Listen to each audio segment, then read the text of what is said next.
Madame, mademoiselle, monsieur, bonjour. Dans cette quatrième et dernière minute infologique consacrée au décès d'Élisabeth II, je souhaite partager avec vous une information qui me semble très intéressante. J'ai pris l'habitude, j'ai appris à le faire, il y a plusieurs années, à lire de l'information qui se situe en arrière-plan et souvent de façon constellée d'une information principale inscrite dans un livre, dans un magazine, par exemple.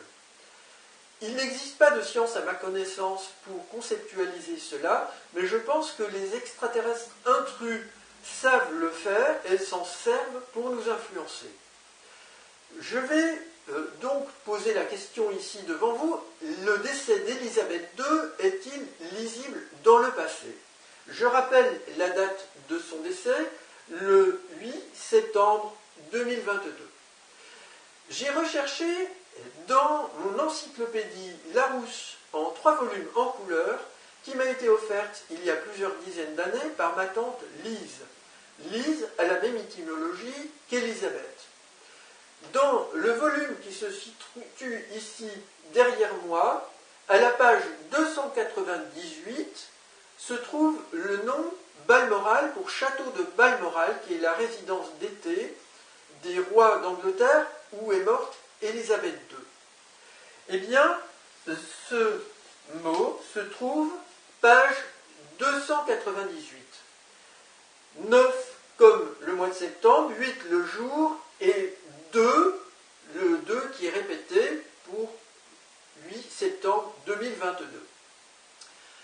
J'ai recherché un mot, ou plusieurs mots, page 2298. Page 2298, j'ai trouvé Paris-Brest, la pâtisserie, et puis ici, traité de Paris, il est question de l'Angleterre, de la France, donc de la monarchie, il est question de la Manche, et Paris, enfin, c'est une capitale comme Londres, pas très loin, Brest c'est la Bretagne, Londres est en Grande-Bretagne. Alors, j'ai découvert, là encore, de l'information sous forme d'une anagramme, page 2298, R, Élisabeth, TRPS pour trépas, c'est-à-dire le décès de la reine Élisabeth.